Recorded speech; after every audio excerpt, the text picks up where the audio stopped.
জব্দ কুচুটে ননদ। অনেকটা দেরি হয়ে গেল, তাড়াতাড়ি বেরিয়ে পড়ি।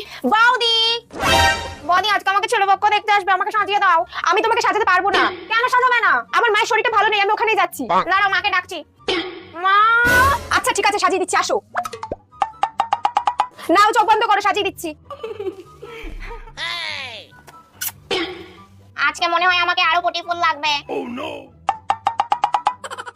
বৌদি একটু আয়নাটা দেবে, দেখবো কেমন লাগছে। না না শ্বশুরি, এখন দেখতে হবে না, আগে সাজিয়ে নি তারপর দেখো। আচ্ছা ঠিক আছে। তোমাকে হেভি লাগছে। হয়ে গেছে, এবার আয়নাটা দাও দেখি। না না এখন দেখতে হবে না, যাও পাত্রপক্ষ সামনে যাও। পাত্রপক্ষ আজকে তোমাকে দেখে তো অজ্ঞানী হয়ে যাবে। এমন সাজ সাজিয়েছি, পাকা কথা তো দূরের কথা, পাত্রপক্ষ দেখেই পালাবে। হ্যাঁ বৌদি, বৌদি তুমি আমাকে এটা কি সাজিয়েছো? ছেলে পক্ষ তো আমাকে দেখেই পালিয়ে গেল, আমার কি বিয়ে হবে না? বৌদি তুমি এটা কেন করলে? আমি আমার মাকে দেখতে যাচ্ছিলাম, তুমি আমাকে যেতে দিলে না, তাই আমি এমন সাজিয়েছি। আমার আর বিয়ে করা হলো না। তুই এবার কাঁদ বসে বসে, আমি বাবা যাই।